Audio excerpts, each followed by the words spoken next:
purpose of this really is to document what Kirkland was like, because it's a finite history. And I think it's a really important episode in education, and especially as that pertains to education of women. So I'm eager to get everyone's thoughts on what Kirkland was like for you. So I know that so Fran is 74. Elizabeth, you said you graduated in 76, right? I entered in 1970, so I'm entering class of 74. I graduated and finished in 75, but because I finished 3 weeks after graduation, my diploma is from 76. I see. Okay. And I came back for the final graduation in 78. Okay. But your initial experience was with the class of 74. So that is pertinent and to that class, right? I walked onto the campus as a student first in September of 70. Okay. I did not come in as a freshman. I came in as a sophomore. I transferred very specifically for the reason that I wanted to write more and develop as a writer. And from everything I'd read about Kirkland, it was the place to do that. I had Bill Rosenfeld both as my professor as well as a mentor.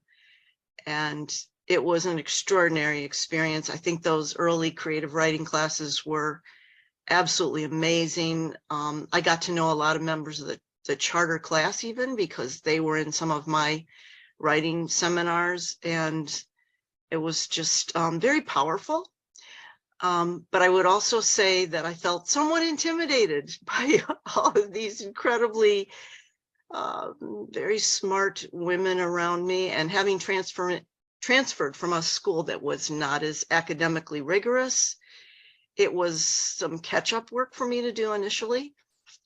It was really hard to have the school dissolve. We're not going to talk about that tonight, but I would say in looking back and really developing relationships with classmates that I didn't even know that well then, as adult writers now, as mature women, it's been absolutely wonderful. And what struck me is how many incredible, powerful minds and powerful writers came out of Kirkland. And on the one hand, I would say, well, why is that surprising? Because those were the women that sought out that kind of school. On the other hand, I think Kirkland gave us something that maybe even if it was a bit of a chip on our shoulder, because Hamilton helped to dissolve us, it sustained us through difficulties to continue writing or to continue whatever our pursuits were. But obviously my interest was in writing. And I want to mention really quickly, I didn't publish a lot right out of school. Like a lot of people, I ended up getting multiple jobs and having a family, and life is this amazing way of interfering, but also just being your life in positive ways too.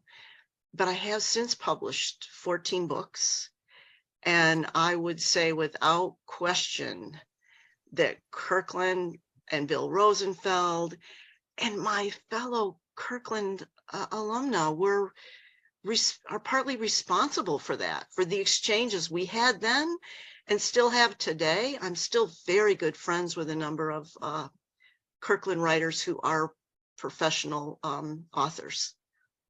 Okay, thank you. Anybody else want to grab the floor? Initially, when we got to Kirkland in 1970, it wasn't quite finished. So if we're talking about what it was like, so it was a little crowded in some of the double rooms because some of the double rooms had 3 people. There were things that affected me. There were dogs loose, Olive and her little group of dogs. And as a person who started off at Kirkland afraid of dogs, it was those, I give them full credit. It was Olive and her friends who made me love dogs. So I thank Kirkland for that.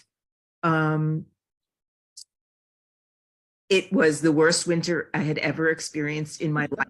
Winter. I kept trying to tell people how bad it was every year after that, because I used to come up early and welcome the new classes, but it was never as bad after that.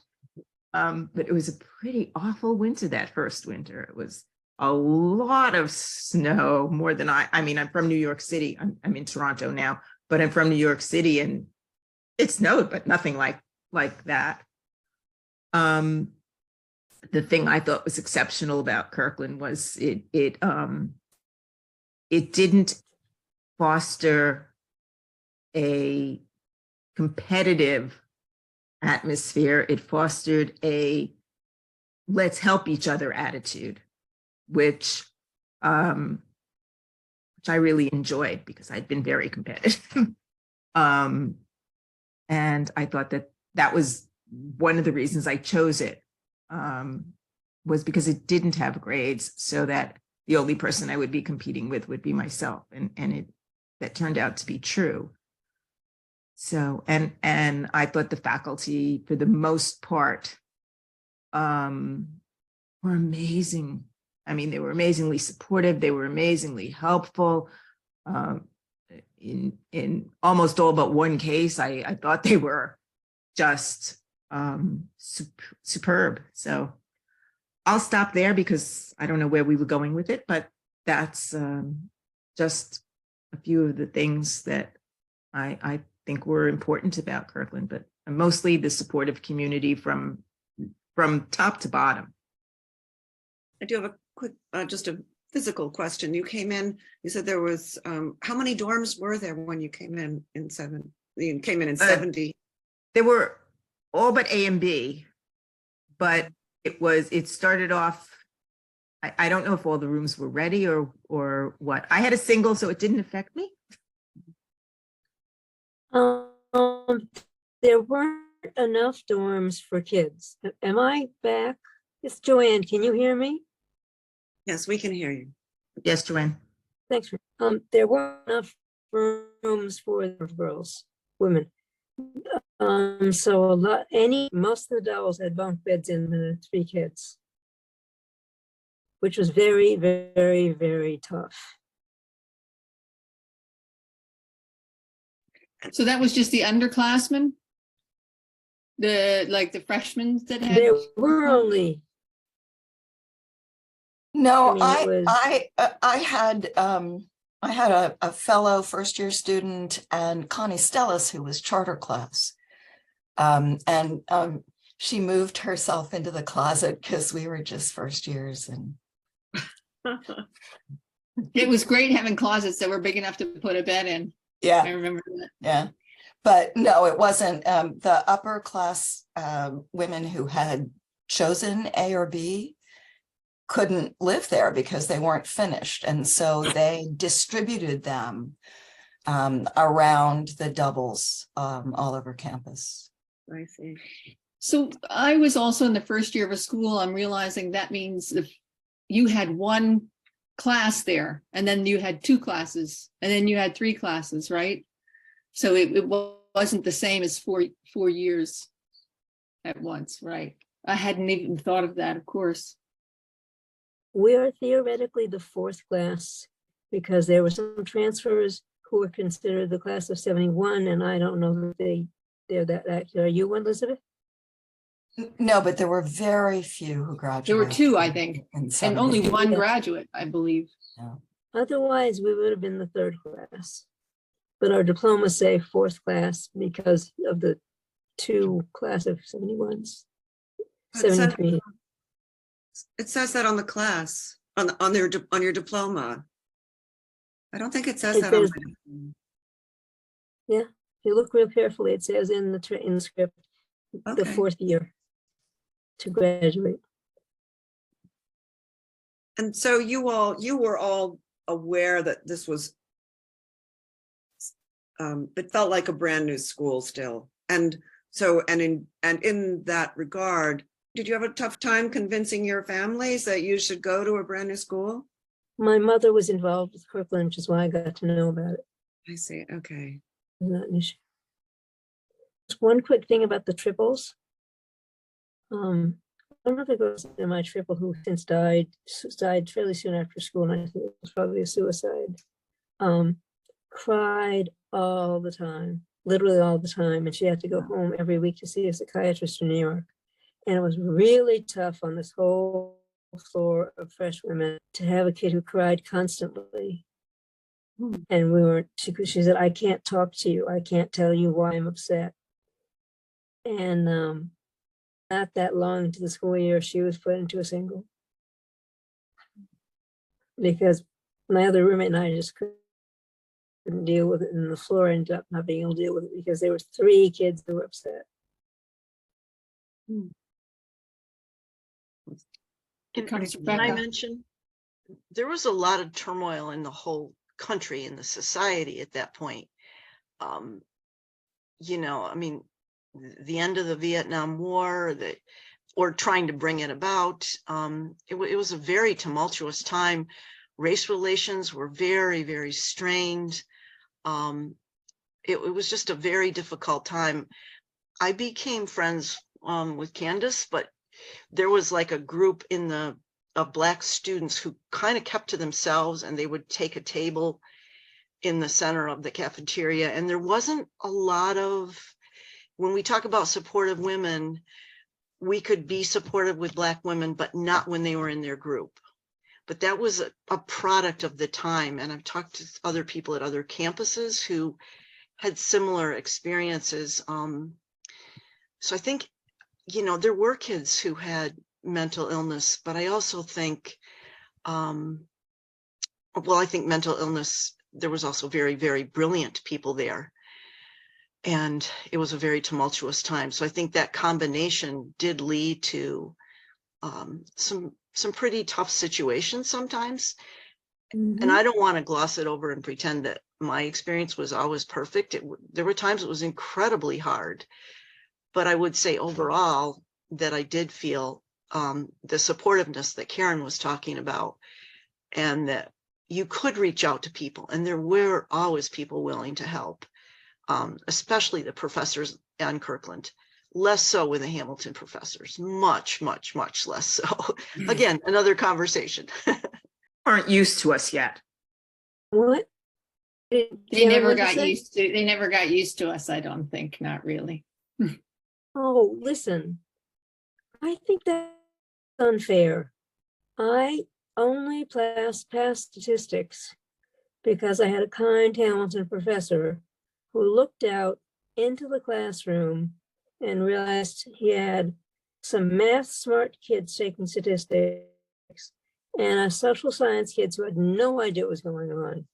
And he volunteered to have a session every one extra afternoon a week, so we could learn the class and pass it. The only way I passed that class was he realized there were a bunch of kids he needed to help because he had a split class, and that's the only reason I passed it. Now I think he was very sensitive to the fact that there were some of us who just had no idea what he's talking about half the time. Were they all women, or were there men in that group as well? It was a Hamilton class at Hamilton, and it was more men than women, quite frankly. So the ones that took the extra help, there were men in that group of. It was mixed. It was the social science people who just didn't get it. There are always exceptions, and I would agree. If you had Fred Wagner, absolutely wonderful to Kirkland women, just wonderful. And I definitely had some Hamilton professors that I thought very fondly of, but I don't think they were in the majority. So I'm going to disagree with that aspect. Sorry. Okay. Well, That could be a separate topic at some point, because I think there are a lot of women who had very specific experiences with regard to that. Yeah. Hello, Rebecca. Hi. Nice to see you here. Sorry, I was late. Every link I tried was impossible. Sorry, But anyway, I'm here. You made it. Yeah. But I was in, I came in with the class of 73. So I took Spanish and religion my freshman year at Hamilton, and both professors I didn't feel any kind of discrimination. Well, Jay Williams was terrific. So, He was terrific. Do you want to and carry on saying anything more, Rebecca, about your experience? let's see. I mean, I think you were all talking about. So the class so in my freshman year was the year they opened the Black Students Union, but there was definitely in McEwen. I think second semester we had McEwen. I think the first semester was Commons. There was definitely a table that was mostly Blacks. I grew up in East Harlem, so I knew some of the kids, but it was so I was invited to join, but I sort of felt like it was their time. So I didn't tend to participate in those tables. And then Kent State happened that spring, 1970. So there was, and there was also demonstrations against recruiting on campus and ROTC. So there was a sit-in at the chapel. There were You're talking about Army recruiting? mhm, yeah. Right. So and then there were demonstrations, marches into Clinton and so on. So it was a very, very active time. And I think everybody pretty much got extensions for the summer to be able to finish their work because they hadn't been too focused that spring. that's very interesting to me because I was a 76, so Kent State happened when I was in high school. So I must have been a very different kind of experience being in college, having that happen. And also, I don't think that ROTC was still on the campus when I graduated. Might not be. And by then it was, the draft had stopped. So Right. Okay. because my brother, who's just a year behind me, just managed to avoid the draft.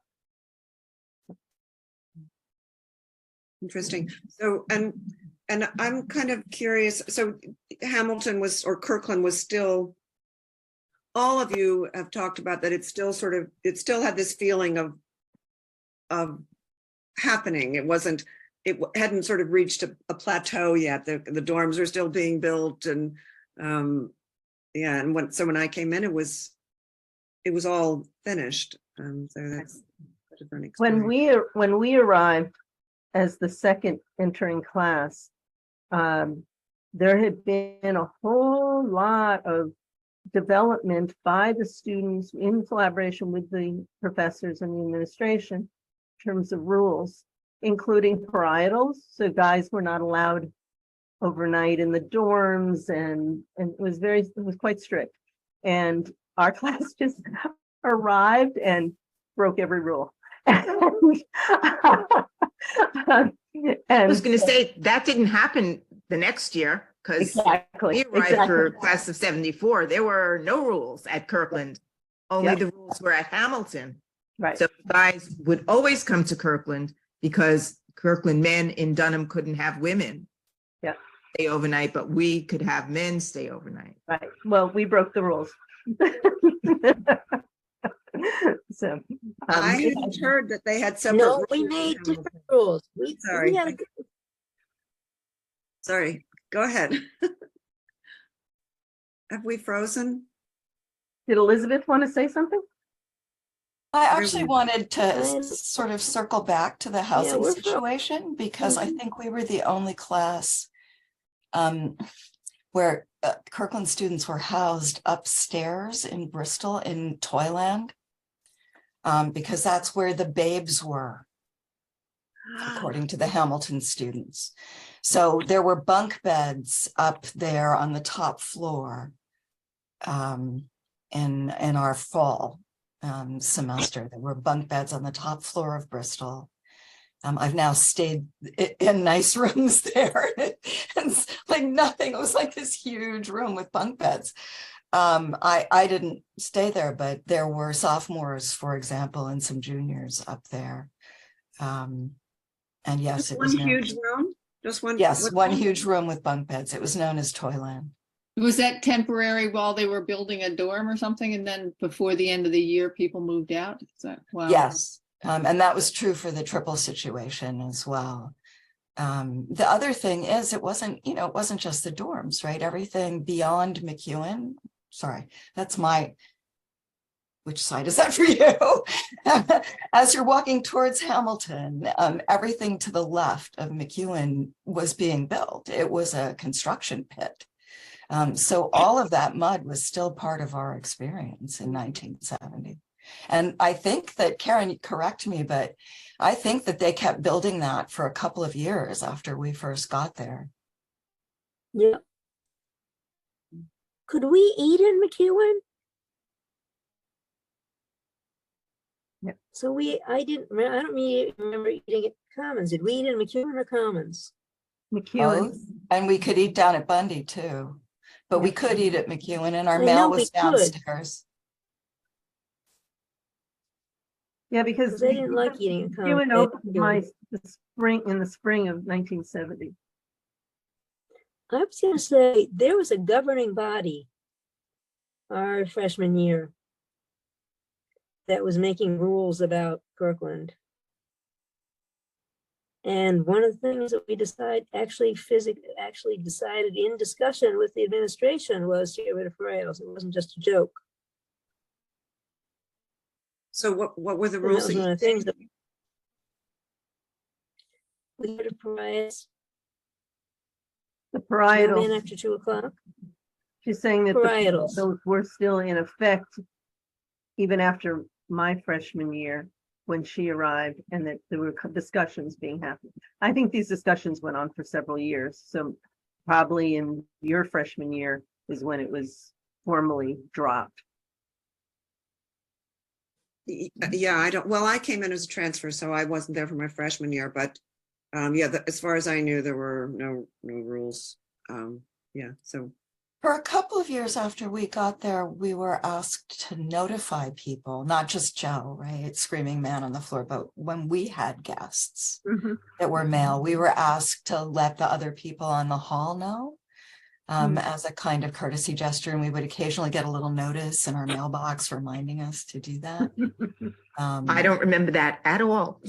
Me neither. I do remember men on the floor, and I do remember Oh, yeah. men on the floor. But my next door neighbor freshman year, her boyfriend was living in her room for the first 2 weeks of school until his school started. I thought I was in a dorm with I thought I was in a co-ed dorm for a minute. But I said we were supposed to. I know what you said. But I never heard that we were even supposed to. So it was it was fine, but I never heard that there was a rule against it. I met my spouse, who's Hamilton 74. I think some of you know him, Rocco. He came over freshman year with a bunch of guys. He claims it was the first time he ever got drunk. And we just all looked at him. A bunch of us looked at him and said, "Oh, go away." There's a bunch of them. So all I can say is the first time I met him, I thought he was a total jerk. And we got married 6 months after graduation, Christmas of 74. We're still married. This year is 49, so next year will be our 50th wedding anniversary because it's our 50th reunion. that's impressive. But hey, Joanne, were you in Major Hall? I don't remember. I have no idea. I'm pretty sure you and I were in the same dorm and that we were in Major together. Because I remember your husband coming to visit. I wasn't going out with him. No, not at all. No. No. No, we didn't all start right. dating actually till senior year, which is when we also got engaged, but I knew him. Okay. I had friends at ELS, so he was an ELSer. I hung out with the ELSers. Me We too. both were on the staff board. Yeah.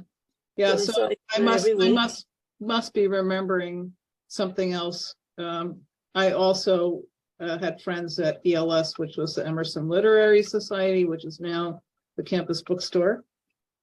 And when I arrived at Kirkland, I was in Major Hall, and I was in one of the triples where we had a bunk bed and a single. So we had 3 people to the room, and one person was an upperclassman from class of 73. And then myself and another person from class of 74. And then when the suites were completed in, I think maybe the following spring, our whole group moved over to the suites and added another upperclassman or 2. So the group that I had in Major Hall moved as a group over to the suites, which were for upperclassmen, but because we were friends, we got in there. So I learned about Kirkland from my parents. I was an exchange student to Germany the year before Kirkland and never visited Kirkland. I did campus visits before I went to Germany and a lot of schools, and none of them really felt like the right place for me. And when my parents sent me the college catalog for Kirkland, I said, yeah, this is the right place for me. So I applied and was accepted.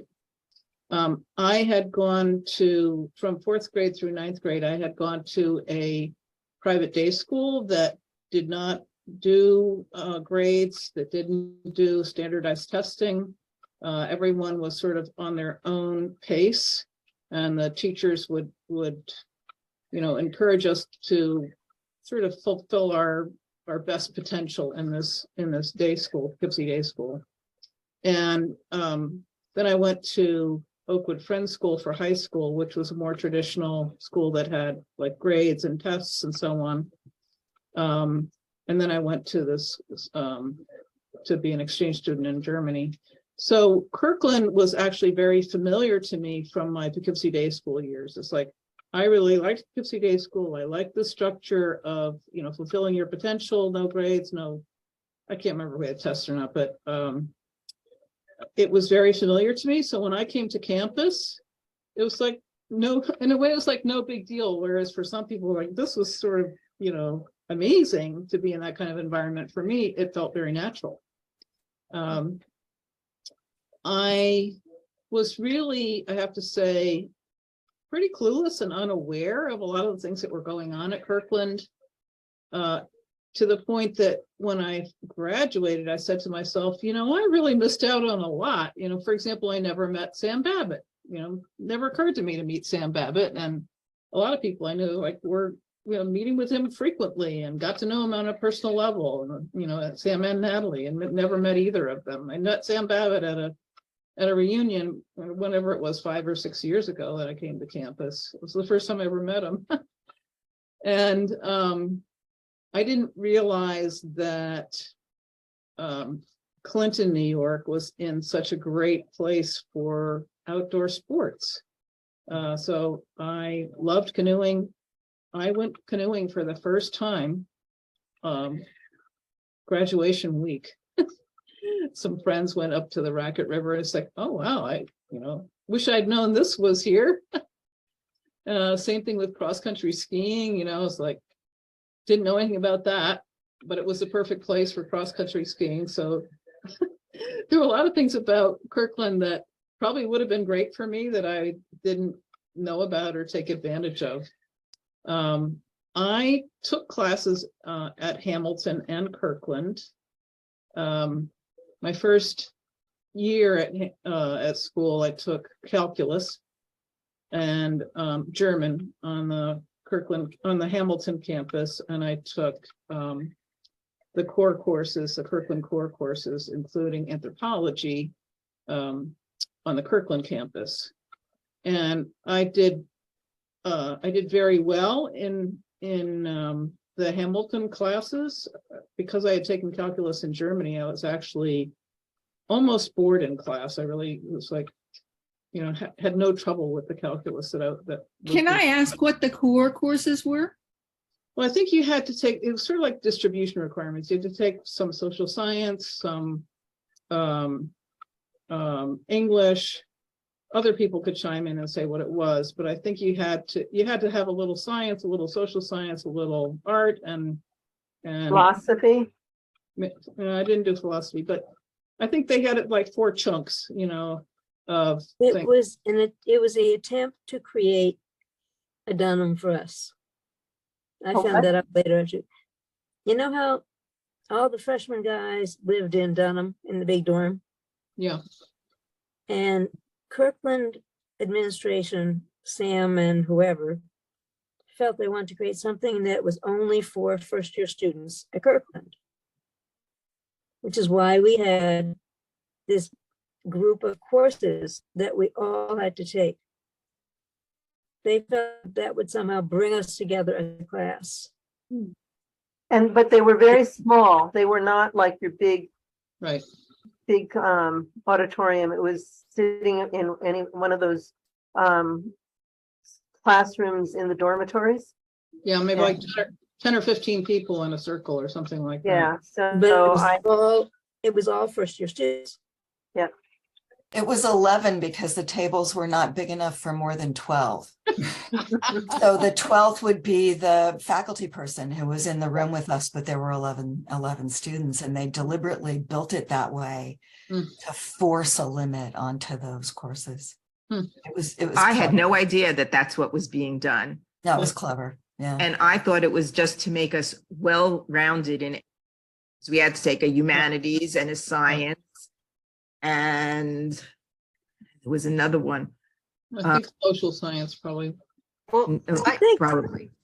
I think it was Doug Raybeck who told me that was what they were trying to do. That I had no idea. I didn't until he told me. Yeah. He told me that at some reunion or other, Yeah. when I was talking to him about Dunham, and then I was jealous. Of the fact, I mean, all the Hamilton guys have memories of Dunham and being together. And he said, that's what we're trying to do with your core course, but it really bombed. Interesting. We weren't together, so it was, I don't think it served that purpose.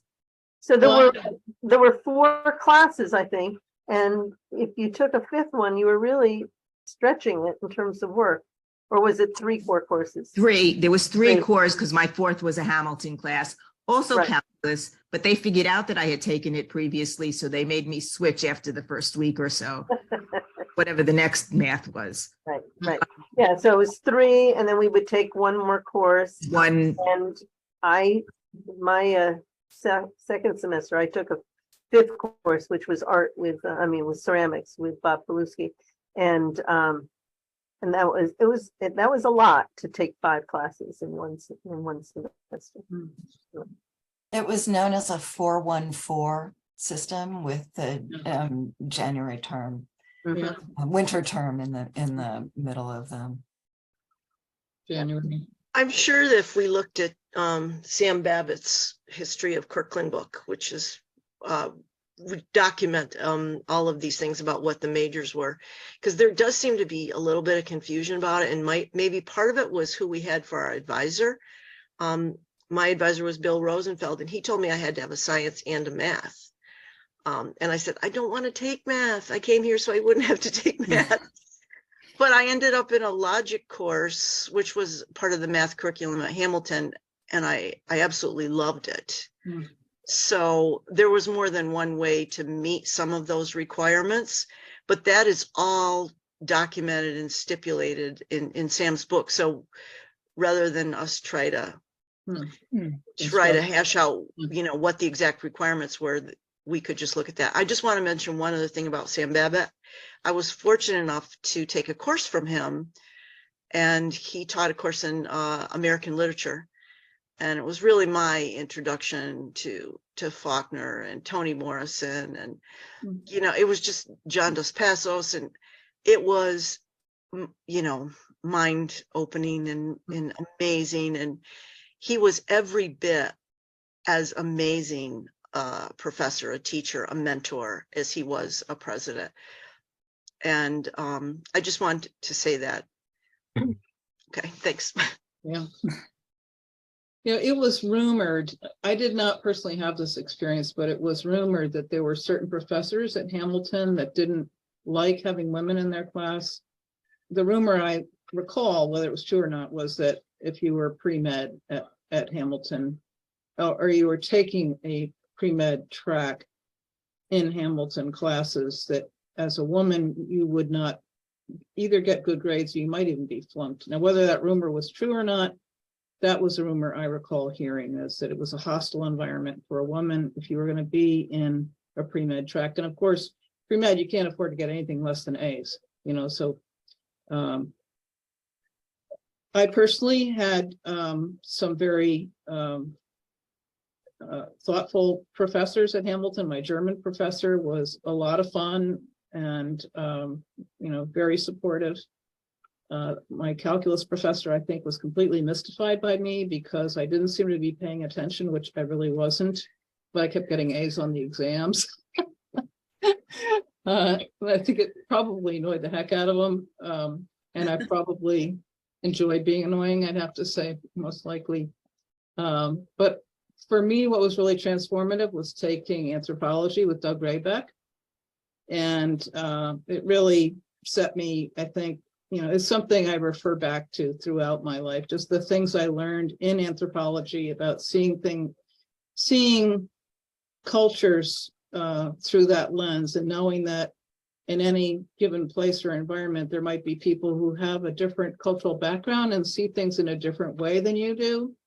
That was really something I deeply absorbed when I was at Kirkland, and helped me professionally a lot. You know, I worked in state government for most of my, well, starting at around age 33 or something like that. I started working for state government until I just recently retired a few months ago. And understanding that there were like all these subcultures in America really helped me talk to people in the language that they understood, and helped me design the programs I was running for the state to be ones that would appreciate and reflect the culture that we were working with. And it might be different in different places or in different parts of our program. So I really felt like the education I got at Kirkland in anthropology was, you know, life-changing and really, really important for me. And did everyone when you guys came in, senior projects were already happening, correct? Is that, or were they from the charter class as well, do you think? I don't know. But we're set to finish at 9, but and I'm happy to go over if you all want to, but I would like to hear about, you know, what you thought about senior projects, and you can tell us what you did for them. And can I jump in? And then Karen, my senior project was really the start of my writing career in earnest and in a professional way. It was far more rigorous than I had anticipated and far more exciting. And I think it's one of the best aspects of having attended Kirkland. I want to mention one other thing about Kirkland in general, is that I very much felt the whole time I was there that we were all a work in progress. And by that, I mean the school itself, our relationships with our professors, how we were working things out. And while that may to Hamilton have looked somewhat chaotic and bothered them, to me, it was really exciting. We were part of building something.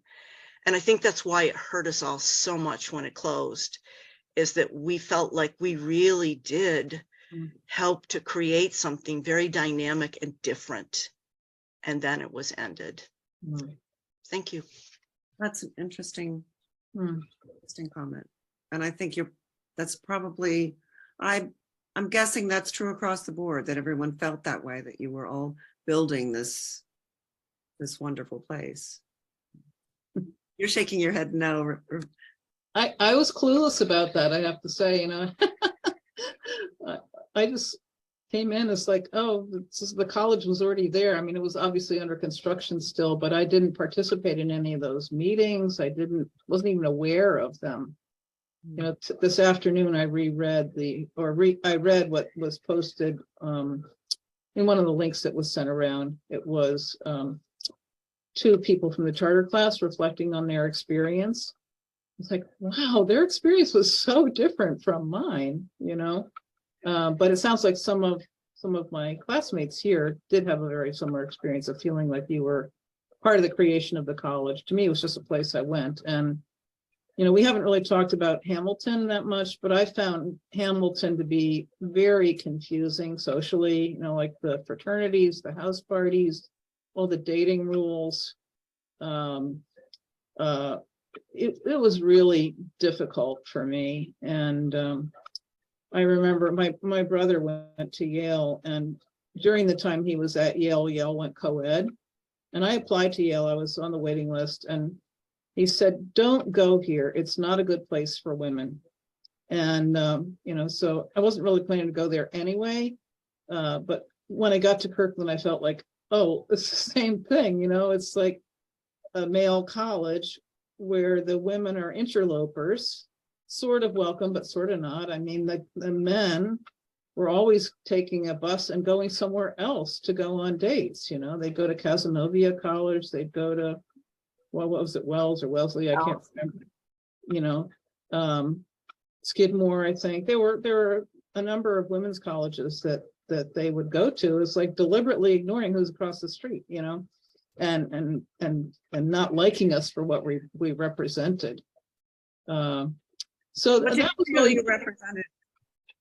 Sorry, and well, what did you? we were the artsy, free-spirited people, and most of the guys in Hamilton were on a track to become bankers or doctors or lawyers. And you know, until we got there, Hamilton had mandatory chapel on Sundays and classes on Saturdays. They just really weren't prepared for us, and you know, it was a culture clash. A very significant culture class that was very painful for me. I only spent 2.5 years on campus. I took advantage of the opportunity to go spend my junior year somewhere else. So I went to a school in California for a year. And then when I got back to Kirkland, a lot of my friends had been in the class of 73 and they were gone.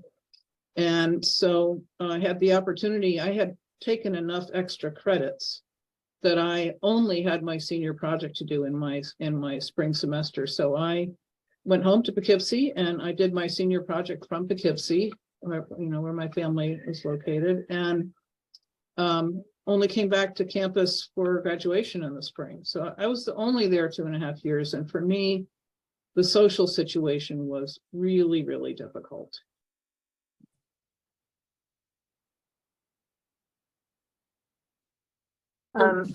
Jean, I just had an answer to Jean's winter study question.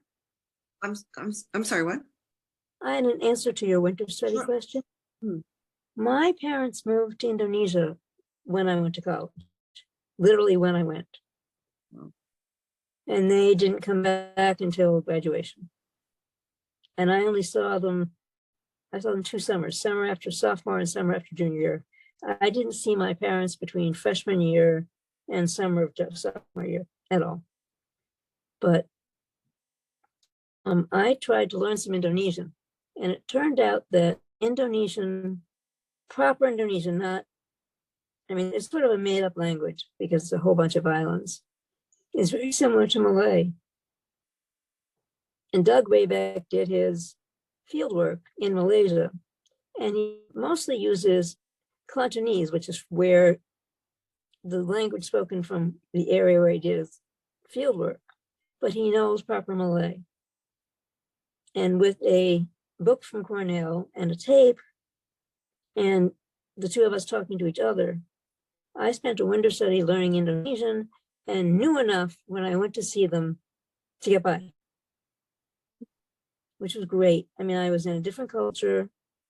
I didn't see them all the time. They were at work, but I could get by. I met 2 girls. We went to Sumatra together, and I could go out with them and not just be, there's an American club it's hard to explain to people who haven't been an expat, but expats just hang together.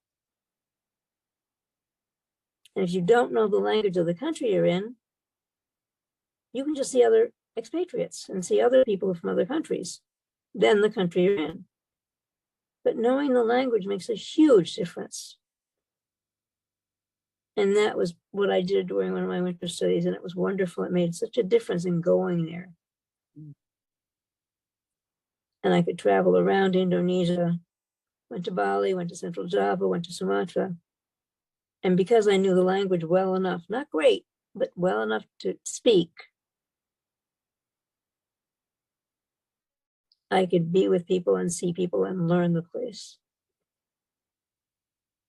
But one time it was really bizarre. Doug and I were talking to each other in Indonesian, and he suddenly picked this other language that was really weird, and I thought he'd gone crazy. It was the language of the area where he did this field work. And I just looked at him and said, oh, sorry. So the winter study and the senior project were two different aspects of independent study. Oh, I'm sorry, yes. Right. Yeah. Just wanting to clarify that. Yeah. Does anybody else have something they want to say about one of those? Sure. So I only went to Kirkland. Well, my advisor in high school knew about Kirkland only because of Hamilton. So it was just lucky that I found out more about it. But in terms of winter studies, because I started off at Kirkland thinking I would still be a math major, which is why I took math at Hamilton. I spent all 4 years at Kirkland. The winter studies were great. The first winter study I took was a theater winter study, and that ended up being my major, which freaked my parents out a lot more than me going to Kirkland. But and it was very different. I mean, part of the thing, like Fran said about the cultures of Kirkland and Hamilton seemed pretty different. And I'll just say that there were a lot of Jewish women at Kirkland, and I don't think there were very many Jewish men at Hamilton. I think they weren't expecting as many New Yorkers. I mean, I came from a high school of 3,000 students, and I went to a college that had, I think 450 when we started. So it was very different. And Joanne, I will just say that as an expat now living in Canada, it's not the same when you move from the US to Canada as if you go to Indonesia or somewhere. Although I was just before this on a Zoom with Democrats abroad. So there is some expat stuff. But so the winter studies were very important to me. I mean, one year I did the theater winter study. One year I went to New Hampshire and worked in the Democratic, in the presidential primaries for George McGovern. Yeah.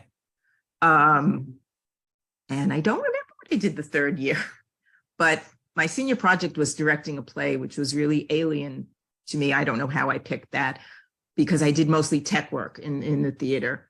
And it was really hard. It was harder than I thought. And then there was the whole written process because I had to submit something in writing in addition to the play.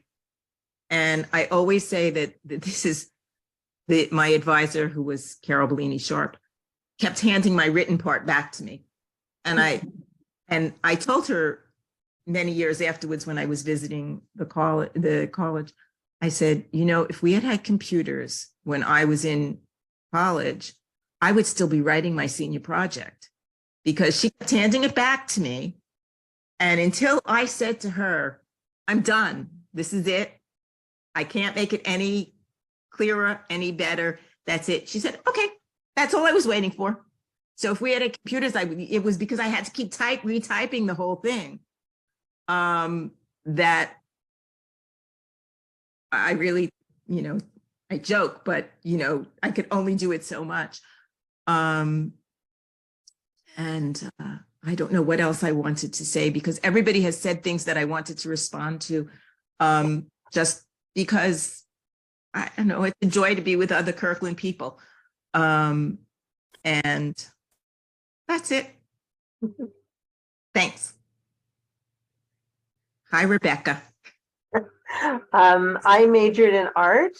I entered Kirkland thinking I was going to be a Latin American studies major in a school where neither at Hamilton nor at Kirkland was there a Latin American studies program, but that's the kind of place Kirkland was, that you could build something.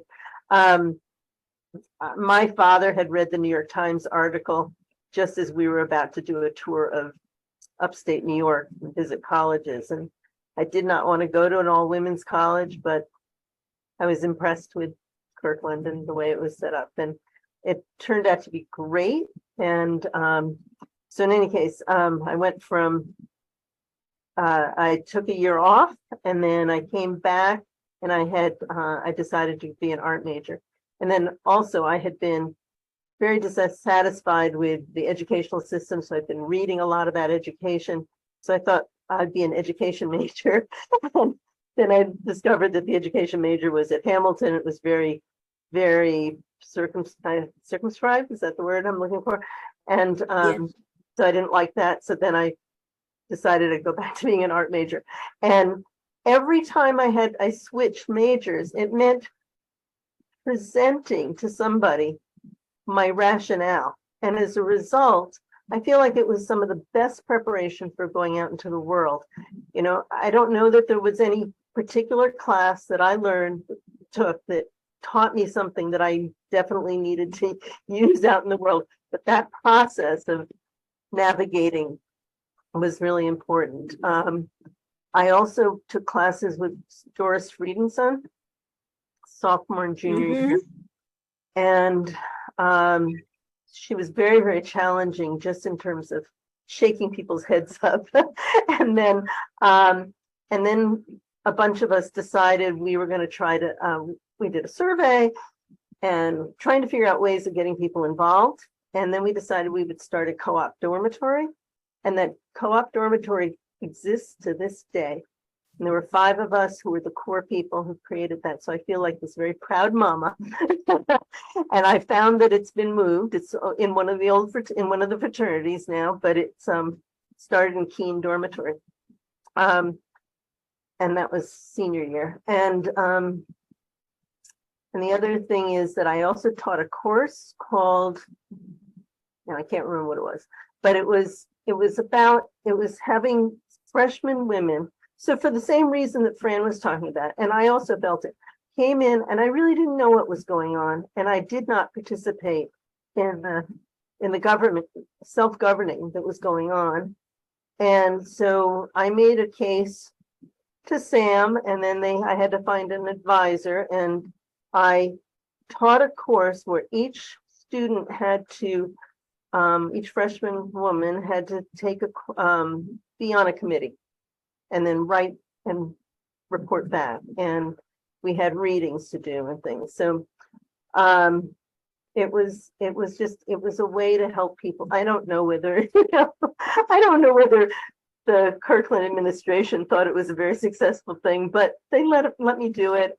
Somebody else did another class on creativity, and people had to do a lot of writing around creativity.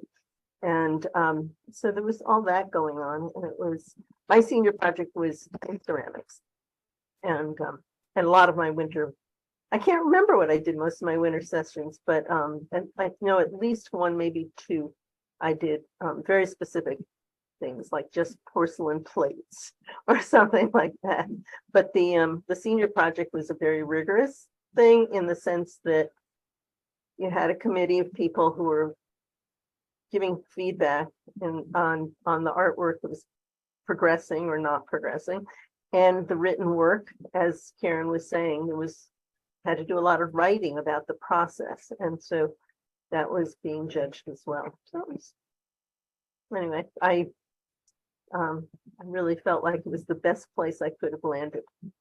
And if I'd been accepted, I probably would have gone to Yale that very first year that Yale started taking women, and I'm very glad I didn't get accepted.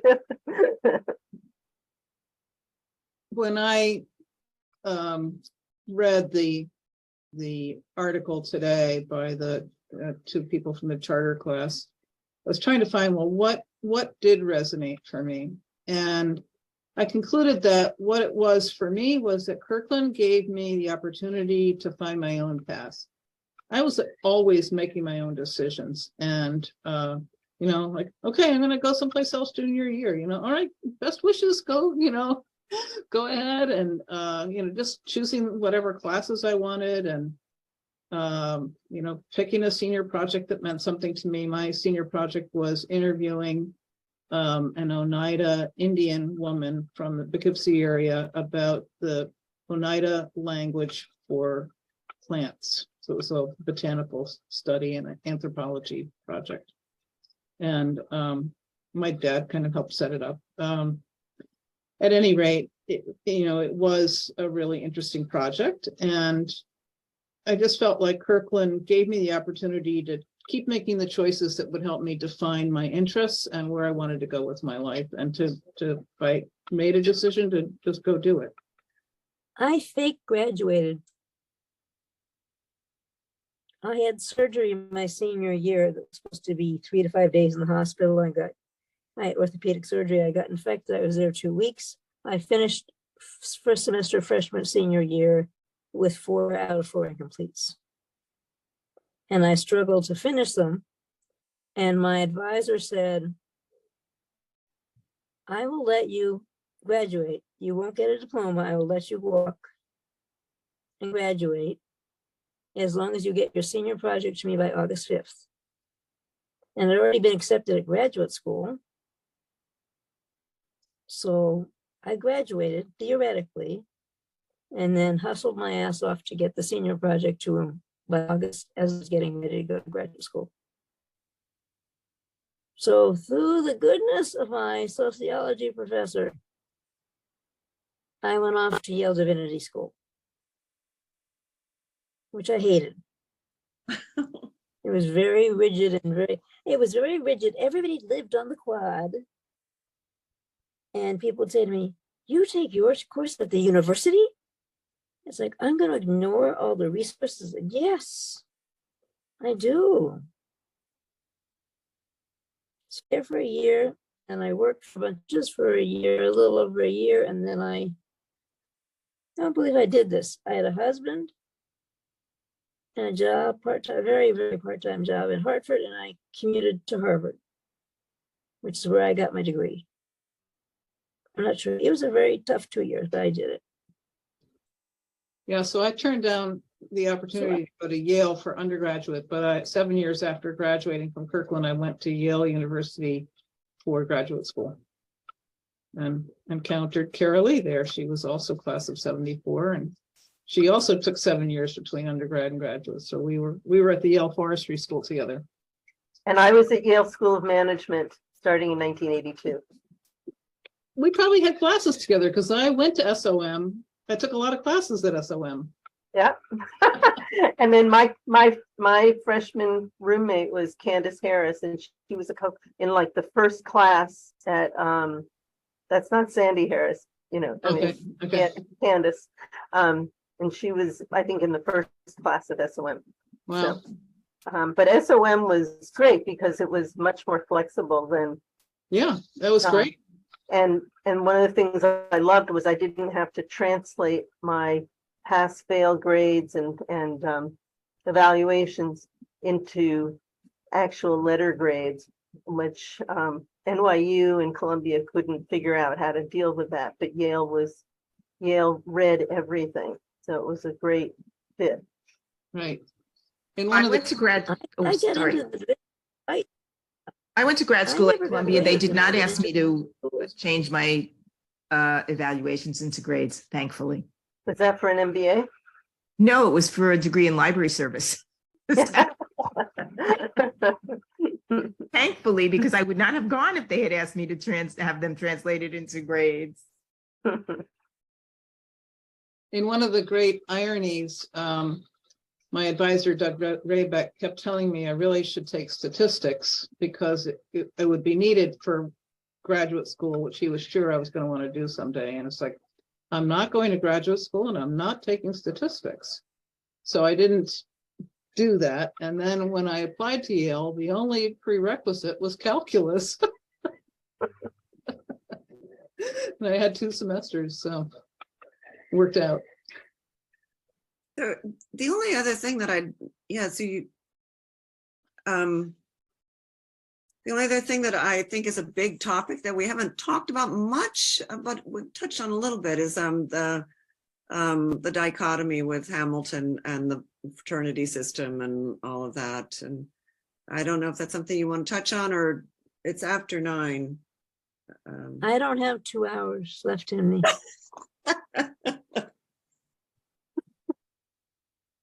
I think that question is huge and would require a really long conversation. And while our experiences are probably all different because we're different people and we respond to things differently, there was definitely a huge dichotomy between one side of the road and the other. And whether you crossed that road and how much interaction you had definitely colored your ideas about it. But without exception, the class of 74 still faced resistance. I think that changed later. We made Hamilton a better place, and I'm going to put that on record. But at the time, it wasn't easy. So that's. It didn't change before Kirkland finished. I certainly met reluctance and hostility as a class of 79, but I actually really love that contrast. I think one of the things I really mourn is that there's an institution, that the institution that was, or the 2 institutions that were so yin and yang, and so, and being able to take one course or study a topic in both methodologies, as well as, being formal or informal, and those 2 perspectives. I thought that was just amazing. And maybe my question as a shorter question, and this could be a one word answer. Did you think of Kirkland? Did you consider that you were at a women's college, or did you think of yourselves at a co-ed school? Both. There was definitely a sense of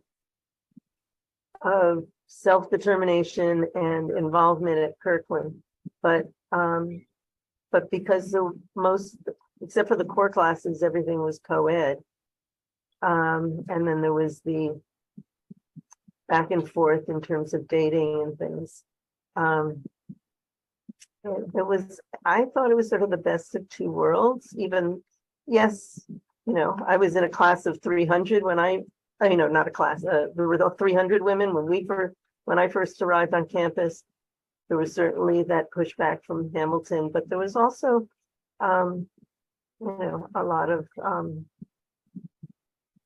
I would go to the library and then meet guys over at the library. We'd go to Bristol and meet guys over there.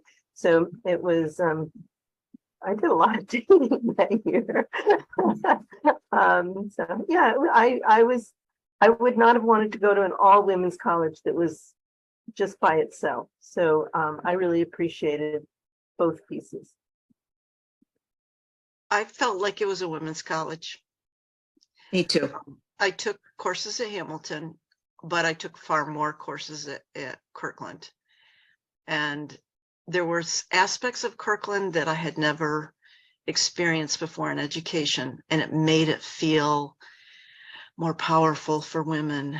And I think that's, whether we acknowledge it or not, that was the aspect that stays with you long after you graduate.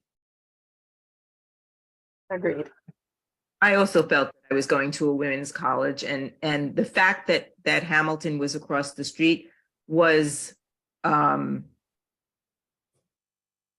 important because I did take classes at Hamilton, but I didn't feel like I was a Hamilton student. I felt like I was a Kirkland student at a women's school that had the advantage of another school of using the services, the facilities, the courses at another school was possible, but it didn't make me part of that school.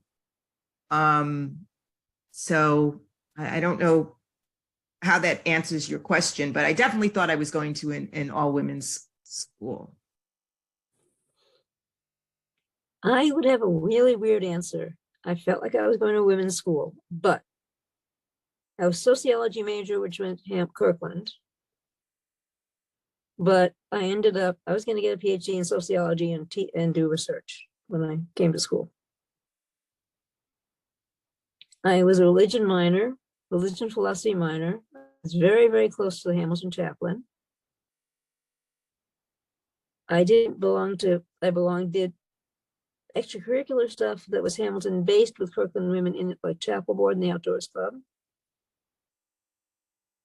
I married a Hamilton 74, did a bunch of stuff at ELS.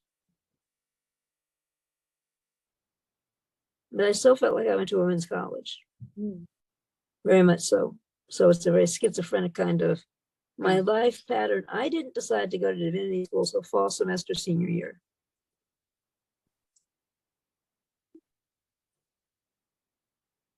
My senior project was in sociology.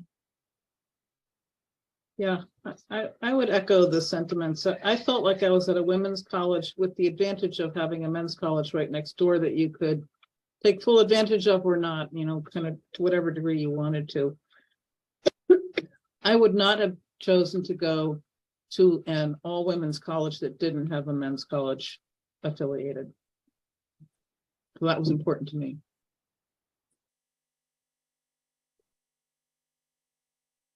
Anybody else have a thought on that? I had the experience at orientation of being only with the Kirkland students, and so it was a shocking experience of being at an all women's college. Did you have any activities that separated you from the Hamilton students that completely? Like meetings or whatever? The main thing was, Graduation. I think the main thing was our core classes were all women.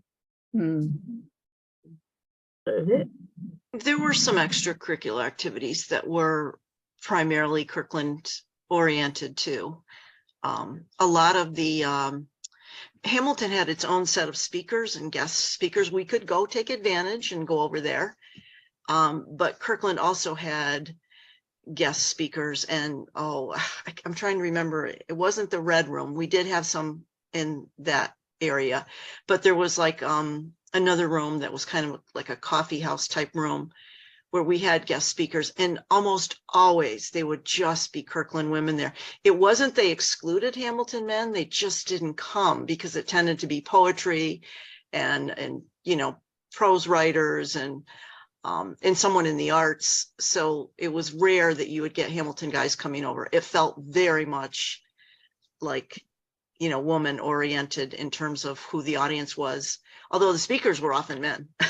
Not women oriented, Kirkland arts. Kirkland oriented. Yeah, absolutely. No, I mean, I think part of the difference was that the women who were doing extracurricular stuff at Kirkland were women in the arts, women who did art, literature, creative writing.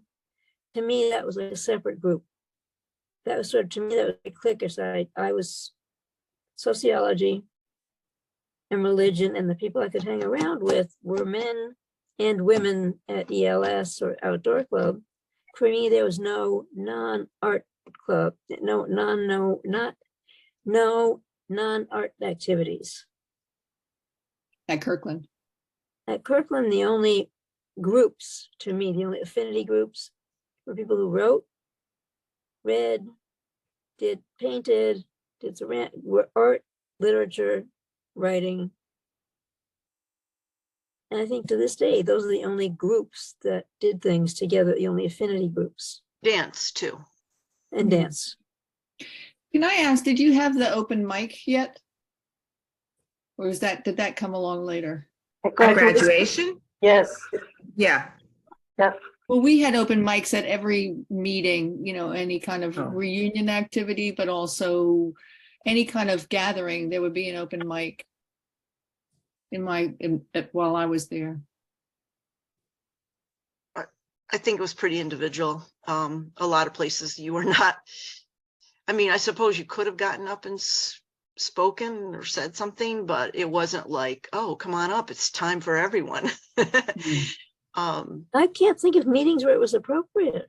Yeah, most of the time I would say no. It was, I think Kirkland really was doing all these very revolutionary things. So they also tried to impart some formalism in certain places because they were trying to create some balance. It was tricky. It was tricky in the beginning. Tricky to have a credential for Yeah, lack absolutely. of structure. Yes. Elizabeth, you've been so quiet. Do you have thoughts on any of the things that we've talked about? Oh, so many thoughts. I'm sure you do. I was the one whose evaluations always said, why doesn't she ever speak? I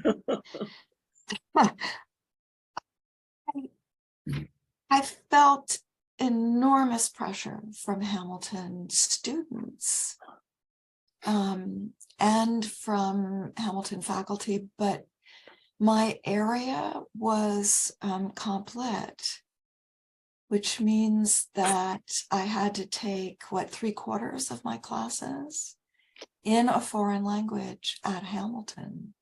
And my language was French. And the French faculty were, if you look at the archives and you look at Sam's book, the French faculty were stringently opposed to Kirkland, partly because of the critical languages program, partly because Kirkland, when it started, had a certification deal in languages, partly because they didn't want to accept Kirkland students into their classrooms because there was no reciprocity, right? Kirkland students would be in their classrooms adding to their workload, but Kirkland didn't have equivalent language instructors to lift any of that from their shoulders. Now I understand that aspect of it as a college professor now, right? I mean, it's like, we're going to dump our students into your classes and we're going to tell you they're qualified for what level of instruction. And you're not going to be in control of that. So yeah, there was a fair amount of pushback from Hamilton French instructors, but quite a lot of expectation on the student side of what I would be like. And that was more or less the schools that I didn't go to, right? Skidmore and Wellesley and Smith, and, that I would wear pearls. When I got to Kirkland, some of the charter class did, right? They were quite preppy and had gone to prep schools. And I'm coming to understand as I get engaged in alumni activities that there were not many like me who had no relatives who had ever been to college. Yeah, so, but there were lots of Kirkland women whose mothers even had gone to college, let alone their fathers. Did you get pushback from your family that you went? Oh, my mother said that Kirkland was the biggest mistake she ever made in raising her children. Oh dear. I was so proud. It was hurtful, but at the same time, there was a ferocity to it that pleased me. But my mother had been a legal secretary for John Foster Dulles' law firm. Oh. And a lot of their lawyers had gone to Hamilton. And she knew that a lot of people from the State Department had gone to Hamilton.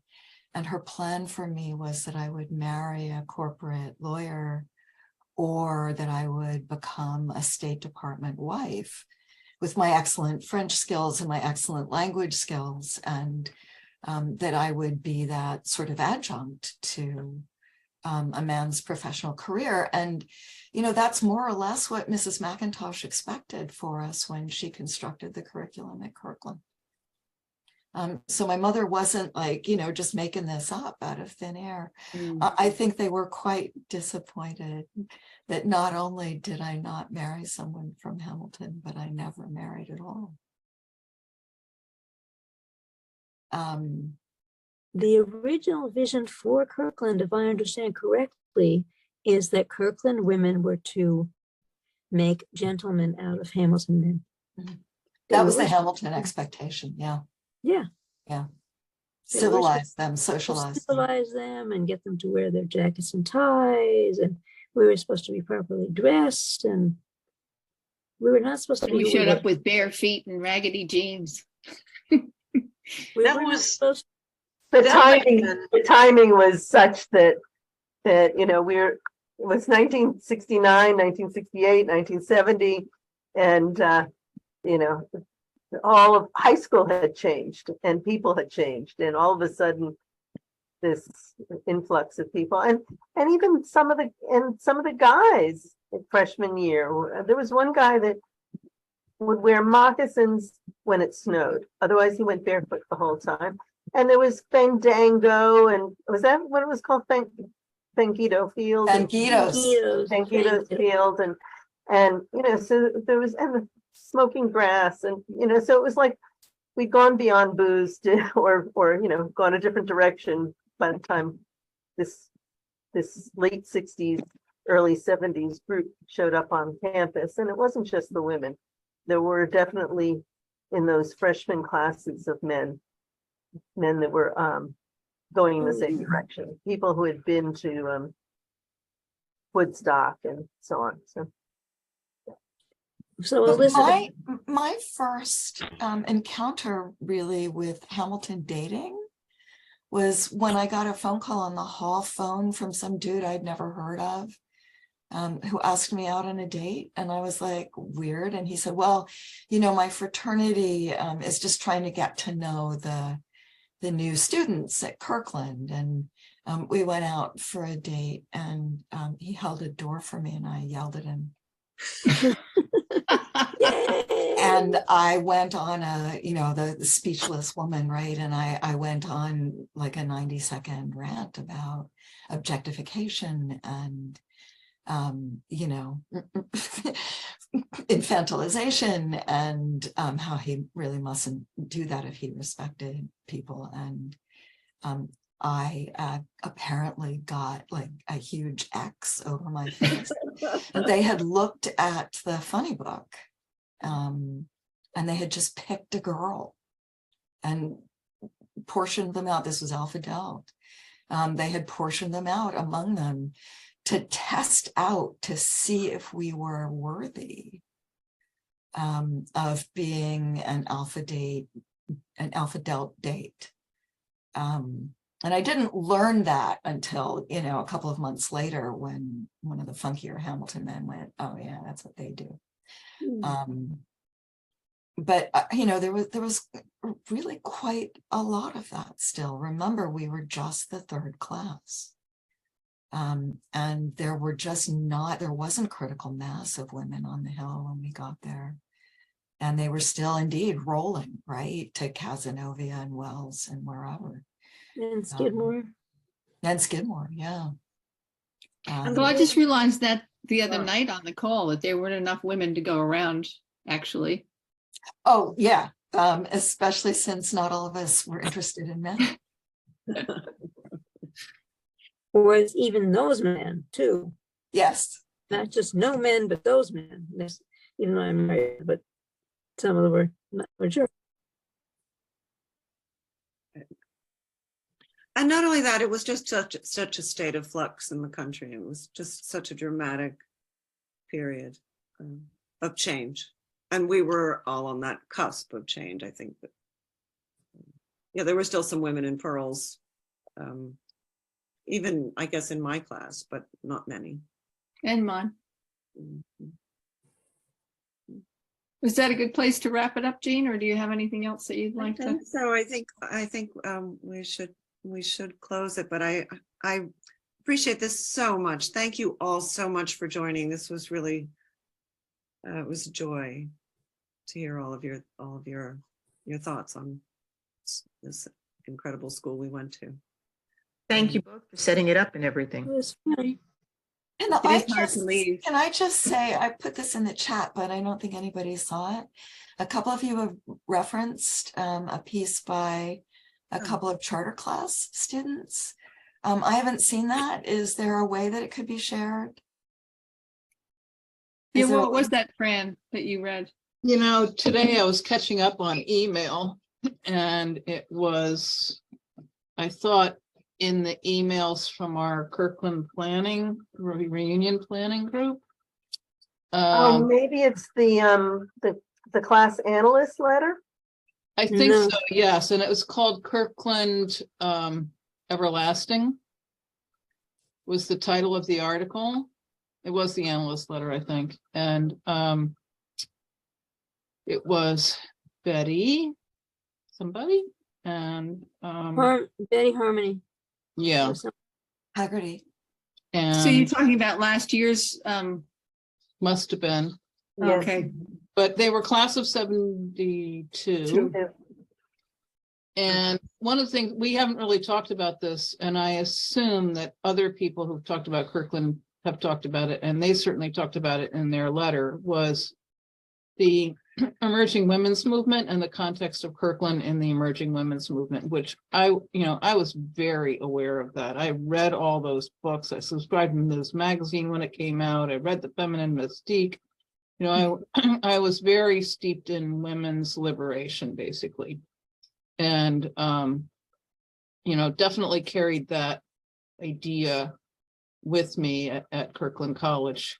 But I also remember being in some discussions with other women about the women's movement and our relationship to men. And I remember saying at that time, well, let's not marginalize the men so that they can't enjoy fatherhood and things like that, you know, which I think was, people weren't really talking about it so much at the time, but that women's movement could also be a positive movement for men, that they might also benefit from the equality of the sexes. I remember having some of those discussions at that time.